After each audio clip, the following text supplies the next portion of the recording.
Boa noite, amigos do Canelada. Noite bem ruim pro torcedor são paulino, hein?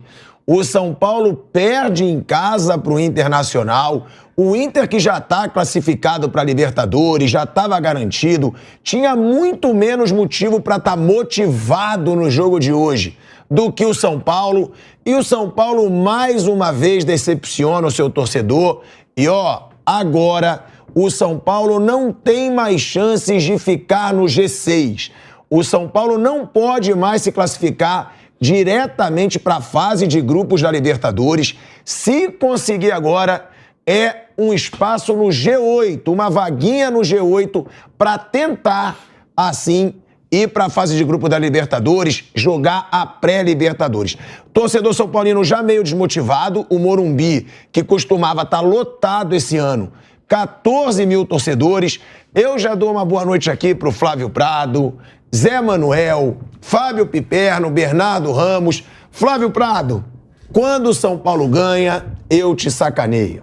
Então, eu te dou a palavra hoje. O São Paulo vem decepcionando muito nesses últimos jogos, né, Flávio? E jogando mal, inclusive. Então, boa noite. Ele jogou até fazer o gol de empate no começo do segundo tempo, né? Quando ele fez aquele gol de empate anulado. Jogou bem. Fora isso, tomou um gol ridículo, uma jogada 3 por hora, um negócio impressionante. O time do Inter tocando bola com a calma, a bola passando no meio das pernas do goleiro. Mas, sinceramente, eu acho que é melhor para o São Paulo não ir para a pré-Libertadores. Porque a pré-Libertadores, ela não te dá ela não te dá uma certeza de nada. Você não consegue nem montar um time para disputar a Libertadores e também não consegue saber se você vai para a pré-Libertadores. Na maneira que o São Paulo está, é melhor ele ter a vida definida. Ele vai disputar a Copa Sul-Americana, que aliás na Libertadores não tem chance nenhuma. Na Sul-Americana ficou claro esse ano que ele pode brigar de igual para igual que ele pode. Pelo menos ele vai ter o histórico do ano definido. Ele vai disputar essa competição. Para a Libertadores, a chance dele pegar um time aí médio e ser eliminado é enorme. Eu tentei te dar uma moral, eu tentei te dar palavra, aí você fala que é melhor não ir para pré-Libertadores? Como isso, Flávio? Porque para todo torcedor é bom você, para todo time é bom você disputar a Libertadores. Eu não sou torcedor. Torcedor que discuta no boteco dele, pô. Você só pode estar de brincadeira. Não tô, não. É seguinte, Libertadores, é clube grande, quer disputar a Libertadores. Sim, mas você pode disputar só 2 jogos. E você vai montar um time, você vai gastar mais ainda. São Paulo não tem um centavo, tá cada vez mais duro. Não tem dinheiro. Aí você fica com a ilusão da Libertadores. Você gasta uma fortuna, o São Paulo vai comprar um monte de jogador, não vai pagar, vai continuar devendo, aquela coisa toda, pensando em Libertadores. Faz 2 jogos e é eliminado, antecipa a pré-temporada e acaba ficando frustrado. Mas ele pode passar, então. Mas é essa insegurança que o São Paulo não tem condição de bancar. Não dá, porque ele não tem hoje, condição suficiente para montar o time para a Libertadores. Se der errado, ele vai para a pré. Mas que ele participe da Libertadores com esse time. Mas é melhor você disputar a Libertadores do que a Sul-Americana. Claro que é. Até porque se você for eliminado da Libertadores, você pode ir para a Sul-Americana. Mas não na pré-Libertadores. Ele não vai para a Libertadores, vai para a pré. Se ele for eliminado, ele não vai disputar nada, vai custar, que vai ter ilusão. Só pode ter essa mania de narizinho empinado e achar que é soberano. Ele vai para a pré-Libertadores para jogar com o Curicó unido e já vai achar que é soberano. Já vai aparecer o Geison e tal. Aí perde, fica com mais dívida e não consegue se programar. Tem que antecipar a pré-temporada, se bem que o negócio da Copa vai dar para antecipar. Então acho que o São Paulo não tem que criar ilusão. São Paulo não tem capacidade para ganhar a Libertadores. O nível dele... Flávio, mas tem muita capacidade de passar na pré-Libertadores. O São Paulo, se ele vai para a pré-Libertadores, ele é favorito. 50%. Aí, independente do time que for. E é melhor... Contra o Curicó, é 50%. É claro que é.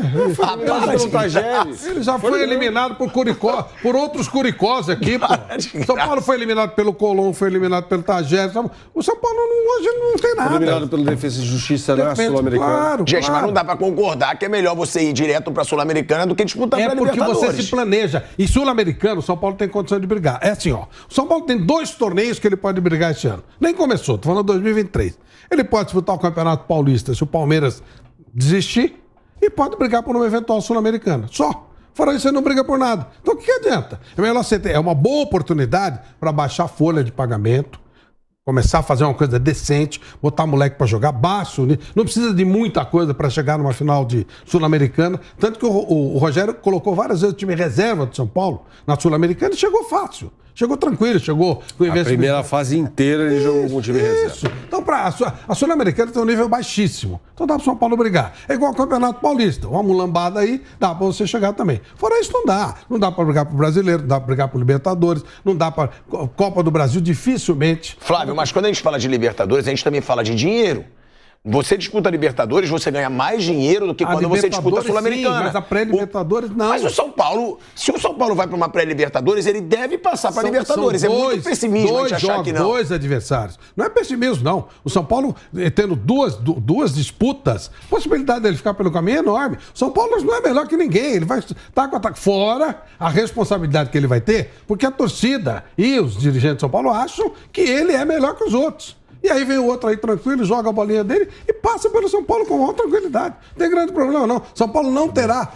Se ele for para a pré-Libertadores, ele vai ser responsabilizado e vai ser cobrado dele uma capacidade que ele não tem. Perder a pré-Libertadores é uma vergonha. Não é. Ele vai entrar com 50%. Então é melhor já entrar na realidade dele, vai para a Sul-Americana dele, planeja, monta um time assim, e aí ele vai brigar por um título, pelo menos. Piperno, eu vi que você está concordando com o Flávio. Eu não consigo concordar com isso. Você tem um time grande, você é torcedor de um time grande. É o São Paulo. Eu sei que não está na melhor fase. Agora, você pode disputar Libertadores. 11 anos você não está na melhor fase. A rápido são 11 anos. Eu sei, Flávio, mas é muito raro hoje você ter um time no futebol brasileiro que chegue numa Libertadores e você acha que vai ser campeão. Só Flamengo, Palmeiras, talvez Atlético Mineiro se melhorar, porque esse ano foi pífio, e o Corinthians, que também faz um elenco forte, mas que não fez jus ainda aos nomes que tem dentro de campo. Qualquer outro time, o Fortaleza, se classificou para a Libertadores. Você acha que o torcedor do Fortaleza achava que ele ia ser campeão da Libertadores? Não. E o que aconteceu? Mas ele comemorou ter ido para a Libertadores. Qual foi o resultado da ida dele para a Libertadores? Você lembra que ele ficou no meio turno? Tudo bem, mas ele fez uma campanha histórica, passou para as oitavas de final. Então, essa graça já foi. Esse negócio de jogou lá no campo do River Plate, primeira temporada internacional. Eu penso assim, pilhado. A minha vida, eu sou assim. Eu gosto de planejamento. Então tem assim, o que eu posso comprar? Que carro eu posso comprar? E compro um carro do tamanho do que eu posso. Onde eu posso morar? Eu vou comprar um lugar... O São Paulo hoje, ele não tem competência para coisas maiores. Se ele souber o lugar dele, tipo assim, o Rogério foi muito consciente no começo deste ano aí. Quando ele falou, Campeonato Brasileiro, um 6º lugar... Não dá para ganhar, vamos brigar a Copa do Brasil até onde der, vamos tentar a Sul-Americana, que a gente tem chance, e o Campeonato Paulista eventualmente. Essa consciência do Rogério que precisa ter. E em termos de grana mesmo, dirigente, tudo, não dá para o São Paulo. Para o São Paulo pensar em voltar a ser o que ele já foi algum dia, ele primeiro precisa baixar a bola, precisa parar de pagar, pagar quem ele deve, tirar as dívidas, criar caixa, fazer o que o Palmeiras fez, fazer o que o Flamengo fez. E aí ele pode dar a volta por cima. Se ele continuar querendo disputar com times muito mais fortes do que ele hoje, com nível muito maior, com mais dinheiro, ele vai tendo frustração atrás de frustração. E vai se endividando. E vai se endividando e não vai acontecer nada. Então já fica livre disso. Ele não vai ganhar a Libertadores. Ele corre o risco de dar vexame numa pré-Libertadores. Vai na Sul-Americana dele, que é no nível dele, vai brigar, de repente chega numa final, empolga o torcedor e beleza, e vida que segue. E vai diminuindo folha e pagando dívida. É o que eu penso. Bom, vai lá, Piperno. Eu concordo inteiramente com o Flávio, porque é o seguinte, São Paulo tem duas coisas que são grandes hoje. A história, olha, 3. A história, a torcida e o estádio. Só. Aí você pode incluir o tamanho das dívidas também. São Paulo deve demais. Então, a gente está... Veja, essa é uma... acho que o São Paulo, com essa história de soberano, o São Paulo espalha uma certa soberba para todo mundo, às vezes, inclusive, até mesmo para o crítico. Porque a gente está falando de um São Paulo que, pelo 2º ano seguido, ele não consegue competir com o América Mineiro no Campeonato Brasileiro. Então, se o São Paulo, pelo 2º ano seguido, ele vai chegar atrás do América Mineiro, olha que o São Paulo pode querer projetar, disputar uma Libertadores em bom nível. Esquece. O Fortaleza chegou até as oitavas, e provavelmente ele aprendeu que para fazer de novo isso que ele fez esse ano, de se dividir em 3 frentes, com toda a questão logística e tal, ele vai ter que ter mais investimento, ele vai ter que ter um elenco maior. Então, por exemplo, aí ele vai avaliar no começo da temporada se é que ele vai de novo conseguir a classificação. Bom, eu vou tentar de novo chegar até as oitavas, que é bacana e tal, ou vou me contentar em jogar só a primeira fase, por exemplo, ou só o classificatório com esse elenco que eu tenho. Então ele vai fazer essa opção, essa escolha. O São Paulo, provavelmente, ele nem vai conseguir chegar a essa escolha. Porque eu acho que eu duvido que o São Paulo consiga esse 8º lugar. São Paulo vai jogar Sul-Americana no ano que vem. Ele depende de um monte de tropeços, de todo mundo que vai jogar nessa quarta-feira. Botafogo, o próprio Fortaleza, né? Ele pode acabar a rodada em 11º. Exatamente, Zé. Ele pode ficar fora do grupo dos 10. Pode ser ultrapassado por Botafogo e Fortaleza. Exatamente. Então, como é que o São Paulo vai querer imaginar jogar alguma coisa? Não vai, não tem tamanho, não tem mais capacidade mental, intelectual para isso. São Paulo não tem mais capacidade intelectual para se manter. Não tem tamanho, não. Tamanho tem. Não tem mais capacidade intelectual. Sim, mas tamanho isso. tem. Tamanho do quê? Tamanho de time grande, pô. São Paulo é time grande. Ele tem história, torcida e estádio. Pronto, time grande. Isso.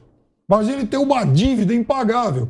E ele não tem capacidade gerencial para virar o jogo. Essa é a diferença de Palmeiras, Flamengo, o próprio Fluminense com o Mário Bittencourt. São Paulo não tem isso. Mas é isso que eu ia te falar. O São Paulo tem uma coisa que é cômica. Uma das coisas mais engraçadas do futebol brasileiro esse ano foi pegar o balanço do São Paulo publicado em jornais. Você pega aquelas 10 folhas de balanço, aquele monte de letra, um monte de letra pequenininha, você vai ver as dívidas do São Paulo e principalmente você vai ver para quem o São Paulo deve, é de chorar de rir. São Paulo deve até pro Jonathan Cafu, São Paulo deve para um monte de jogador perna de pau e você começa a olhar ali e fala, pô, como é que o São Paulo deve dinheiro para esse cara ainda? O jogador que passou pelo clube 10 anos atrás era ruim de bola e o São Paulo ainda deve. Por quê? Porque o São Paulo não tem mais capacidade intelectual de fazer frente para os outros. O São Paulo vai se apequenar. O São Paulo caminha, se não abrir o olho, para virar um Vasco da Gama. Um gigante de uma torcida imensa e tal, e que foi ladeira abaixo. A diferença é que o São Paulo não caiu. E eu acho que o São Paulo ainda vai conseguir vai se arrastar em Série A. Mas não vai mais brigar por nada grande. Agora, Libertadores de 2020, por exemplo. Barcelona de Guayaquil chegou na semifinal.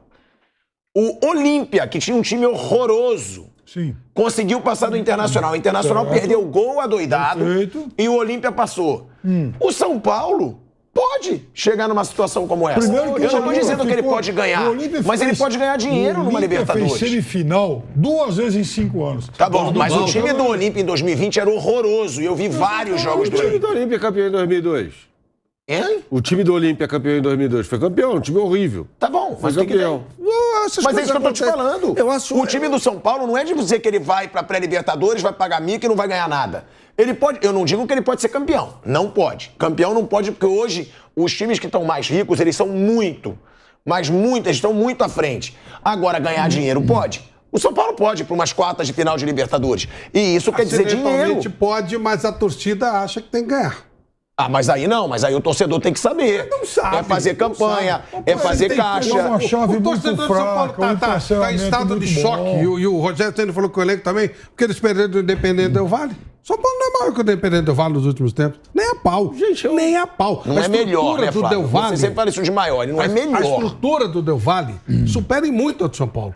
Nos últimos, um time novo, jovem, tem isso, tá ganhou 2. São Paulo não ganha nada. Então, perder pro Del Valle era natural. Podia ganhar, claro que podia. Mas eles estão ali, ombreados. Parece que foi um choque. Nossa, o São Paulo perdeu. Perdeu de um time do nível dele. Ou talvez até um pouquinho melhor, mais estruturado. Então, não tem, sabe? Tem que baixar a bola. O que você fala desse negócio de soberano, do torcedor sempre, né? O torcedor acredita, sim, que ele pode disputar títulos. Hoje, o torcedor vaiou o São Paulo depois do jogo. E o Caleri, que eu acho que dá pra dizer que é um dos poucos que se salvam nessa temporada de São Paulo, ele fez um desabafo. Ele fala o seguinte: a torcida tem toda a razão. Hoje tivemos o que merecemos. Eles vaiam e têm toda a razão do mundo. Temos que cobrar nós mesmos para não fazer um jogo como hoje. As vaias são corretas. Todo mundo tem que calar a boca e trabalhar. Mirado, eu acho assim, ó. Nós temos 2 modelos que deram muito certo. Esse todo mundo tem que calar a boca, será que tem a ver com as rusgas que deram recente também em vestiário, indireta, ou não? Calar a boca para não reagir à torcida. Eu acho que é não reagir nada. Mas, ó, nós temos 2 modelos que deram certo no futebol brasileiro recentemente. Palmeiras e Flamengo. 2 times que estavam numa pendura horrorosa. Eu gosto muito de contar a história do Marcelo Moreno, que esnobou o Palmeiras. Ninguém queria jogar. E o Flamengo. Flamengo. Era uma draga, os dois. E aí, dois caras, mesmo sistema, para começar o processo. Estamos numa pior, sabemos que estamos numa pior e vamos começar um processo novo que vai ser doloroso. Bandeira de Melo, Paulo Nobre, os dois. E os dois times passaram perrengue. Mas primeira coisa que você tem que reconhecer, eu estou pequeno. Para eu voltar a ser grande, eu vou ter que arriscar tudo. Sabe aquele cara que faliu? O cara faliu. Aí ele vende o terreno, ele vende o carro, ele penhora a joia da mulher, tudo para tentar tomar um fôlego e voltar para crescer. E aí ele remonta a vida dele. Palmeiras e o Flamengo fizeram isso. São Paulo não. O São Paulo não admite que ele está pequeno. Ele continua com essa soberba. E aí não dá, velho. Ele não consegue brigar com o Flamengo, não consegue brigar com o Palmeiras, porque em nenhum momento o São Paulo reconheceu. Ele fala, não, estamos devendo e tal, não sei o quê, mas não baixa a bola. Então chegou e disse assim, seguinte, por isso que eu falo, esquece Libertadores, não é a praia de São Paulo. O que nós vamos fazer? Vamos brigar pela Sul-Americana, humildemente, com um time mais humilde, baixar... A folha de pagamento de São Paulo é altíssima. Baixa bem essa folha de pagamento e fala, gente, vamos perder gastando pouco. Equilibra, faz uma dívida legal, arruma um patrocinador forte, cria uma SAF, tem uma série de situações, mas tem que fazer alguma coisa, tem que dar um choque de gestão. O Flamengo deu um choque de gestão, que eu não sei exatamente como é que foi, até você deve saber melhor. Mas aqui o Palmeiras, a gente lembra, o Paulo Nobre, meteu um empréstimo, botou dinheiro. Fazia empréstimo o nome dele, inexistente. Né? Exato. Aí você começa uma coisa diferente. Teve essa grande ideia da Arena do Palmeiras. Quer dizer, criou uma situação. Hoje o Palmeiras... Eu estava com o seu Serafim Del Grande, agora há pouco. E ele falou, olha, com essas três gestões últimas... do Paulo Nobre, do Maurício Gagliotti. Do Gagliotti e da Leila, o Palmeiras criou uma estabilidade. Ele falou assim, Flávio, não é para sempre, a gente sabe disso que não é, eu acho que vai ser, vai ficar por muito tempo nessa diferença. Ele falou, mas é muito difícil hoje o Palmeiras sair da linha. Sabe, tipo assim, o Flávio Prado, que não é um grande administrador. Se eu for lá, é só cumprir certinho. Tá tudo certinho, tá tudo alinhado. Hoje difícil não se esqueça que o São Paulo tinha a melhor administração do futebol brasileiro e conseguiram estragar, né? Juventus, né? Conseguiram estragar. Então, conseguiram pegaram que eles transformaram no herói. O cara que destruiu o São Paulo. Destruiu tudo. O São Paulo, eu conheci o São Paulo grande mesmo. Com aqueles cardeais, os caras, eles eram um conselho de lordes mesmo. Aí aparece o Juvenal Juventus, que era o rei das sociais. E ganha por um voto. Isso foi um momento de desgraça do São Paulo. Final dos anos 80, começo dos anos 90. Ganha por um voto do Antônio Leme Nunes Galvão, que era um banqueiro, um cara... Esse é o principal dos cardeais, né, Flávio? Tudo, era o último cardeal. Ele quebra a história de cardeais. Ele cria uma guerra no São Paulo. Lembra muito o Brasil hoje. 50%, 50%. Vira uma confusão. Mas na década de 90 o São Paulo ganha muita coisa, né? Então, o São Paulo tinha uma estrutura que sustentou aquilo. Ainda tinha um ou outro cardeal do Marcelo Portugal Gouveia que segurava e tal. Quando o Marcelo Portugal Gouveia, infelizmente, morre, muito precocemente, o clube ficou na mão do Juvenal Juvencio, que não tinha capacidade nenhuma para fazer aquilo. E o São Paulo muda estatuto e tal para entrar. Eu não sei qual era o encanto do Juvenal Juvencio, porque a história dele não credenciava nada. E o São Paulo ficou destruído. O São Paulo, tudo que foi feito foi destruído. Virou escombro. E hoje ele está nos escombros ainda. Ou seja, isso tudo começou... Mas por muitos anos ganhou, né, Flávio? Eu não conheço bem a história do São Paulo. Mas você falou da década de 90. O São Paulo ganhou tudo em 90. Até 2008. Até 2008. Porque ele tinha... Mas então, tinha a sobra disso aí. Ele tinha, entendeu? Então, foi mais ou menos o que o Serafim quis dizer. Vamos supor que apareça um Juvenal Juventus no Palmeiras hoje ou no Flamengo. Ele vai demorar para destruir. E tem esse lastro. Hoje é duro você não administrar bem o Flamengo. É duro você não administrar bem o Palmeiras. Tem um lastro. Mas acaba. Né? Acaba. E o São Paulo conseguiu fazer isso. Com toda a estrutura que ele tinha. A parte o São Paulo tinha um sistema, quando eu cobria lá, o doutor... Oh, meu Deus do céu. O pai do Zugaib lá. O fisiologista. Paulo Zugaib. Né? O pai dele. Bom, não importa. O Turíbio? Doutor Turíbio. Leite de Barro.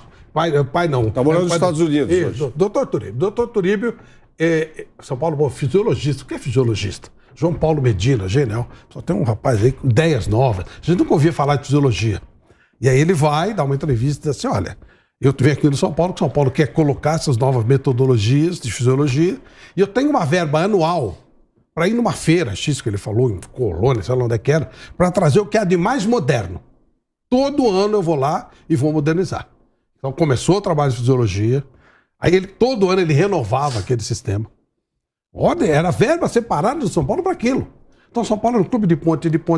Aí os outros começaram a pensar em fisiologia. O Medina foi contratado pelo Corinthians para levar a fisiologia, foi mandado embora para o Matheus, que o Matheus falou que ele era comunista, porque ele andava com um caderninho debaixo do braço fazendo anotação.